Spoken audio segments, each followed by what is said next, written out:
Hey guys, it's Ross going on Space Coast 8, continuing the theme of aviation. We're going to have a look at this. Flight 100 Years of Aviation by R.G. Grant, the Smithsonian and also Duxford War Museum, Imperial War Museum. And this is very heavy. What's to say? Flight. When once you have tasted flight, you will forever walk the earth with your eyes turned skyward. Leonardo da Vinci. And certainly I have found that to be the case. I'm going to just slip this out. Got this for £1 from a charity shop. And I've seen it once or twice in other charity shops as well. You might have sort of think it would cost like 40 quid or something brand new out of the museum. So, it's just looking over the sheds, the wall, people flying.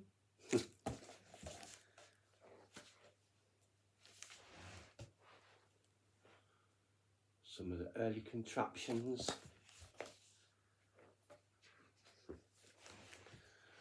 The granddaddy of them all. The Wright Flyer. Every single plane today is descended directly from this.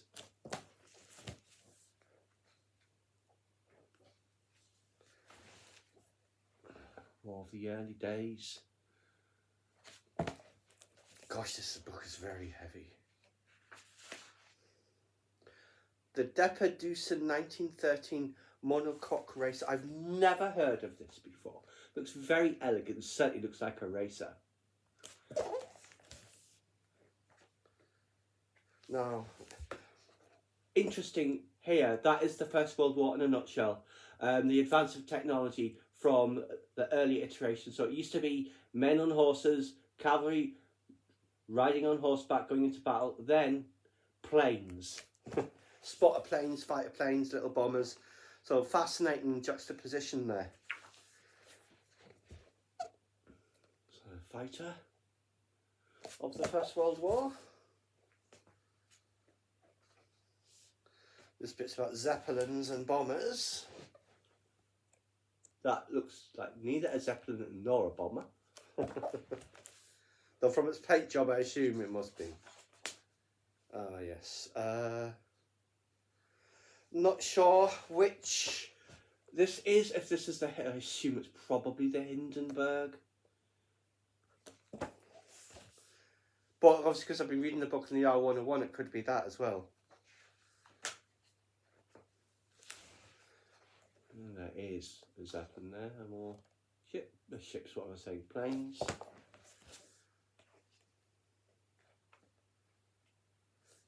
An early wind tunnel test of this.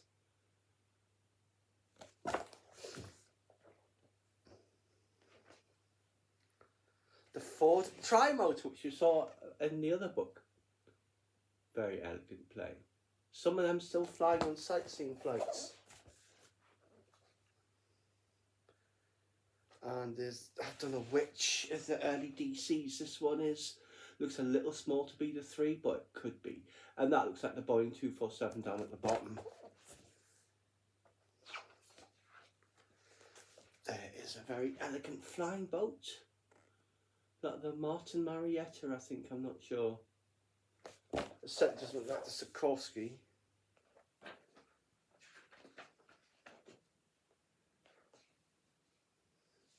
Ah, yes. I was looking at some of this. It's a Tupolev. It's called the ANT-20. The largest plane in the world in the 1930s. They built 2 of them. The first one was called the Maxim Gorky. Giant plane. Soviet, of course. When it crashed, when they discovered wreckage, the captain was not in the cockpit. His body was in one of the cabins, naked.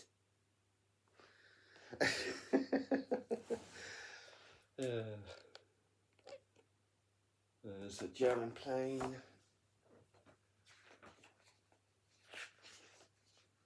And there's a bunch of bombers under construction.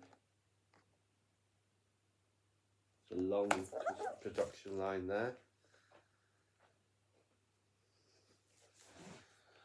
Selection fighters, bombers.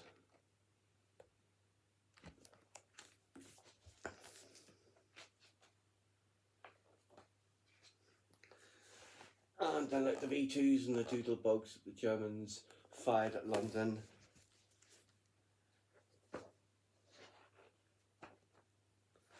US carrier aircraft.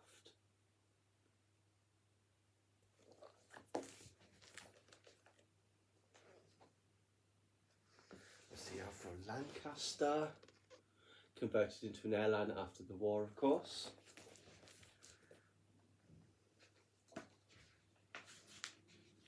Cold War, Hot War. B-52, I assume, or something like that. Was that where they're dropping the, is it the X1? Be nice to see some airliners at some point.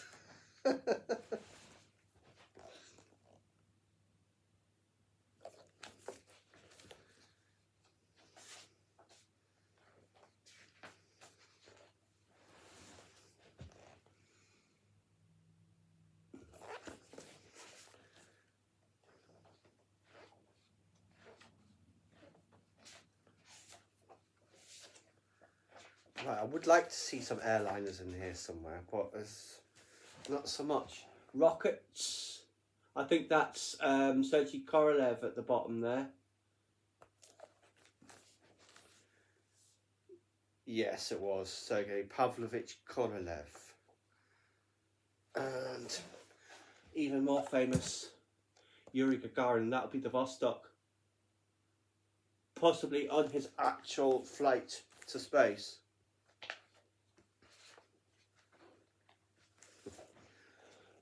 Spacewalk.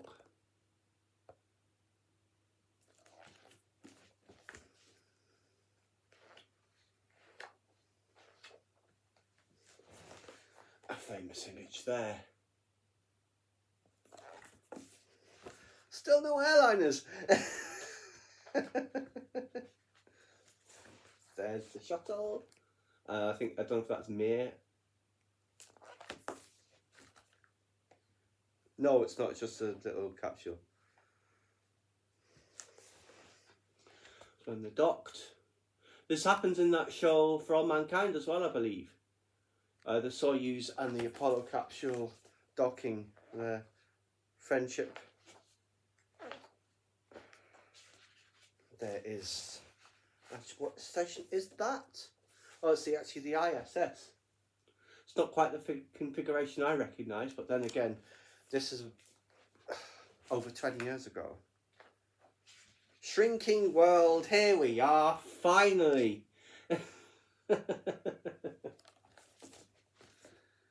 If this is only like 2 pages, I'm not going to be happy. United 747.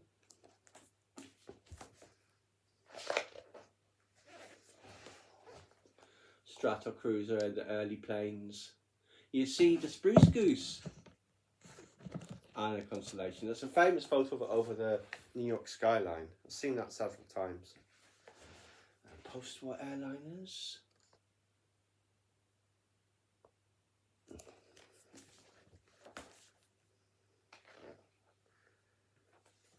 The 707 and the Comet.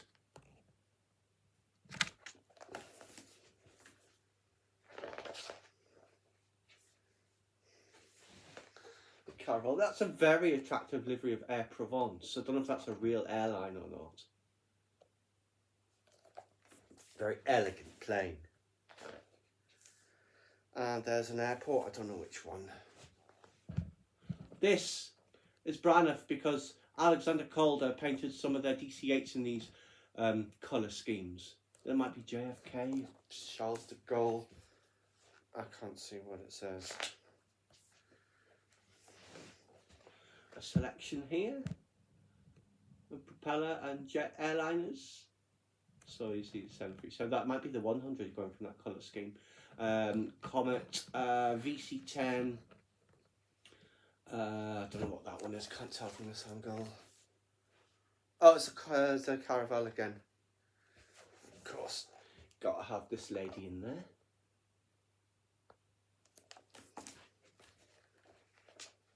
And that ladies, those ladies, the Tupolev and of course the Boeing 2707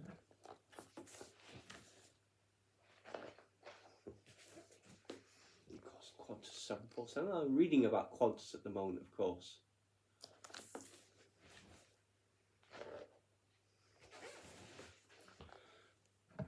Airlines A300 or A310.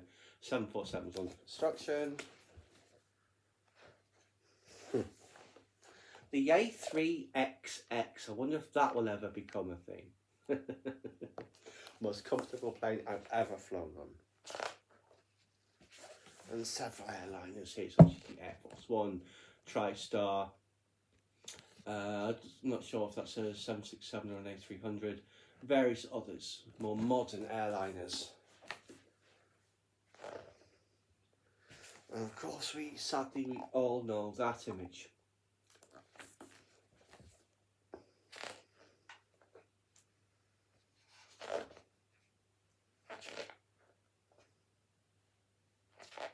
These are all the air crashes I don't particularly want to show to you because you know what the algorithm's like. Don't know what that is. Microlights and stuff. Business jet, so I think we'll call a halt here.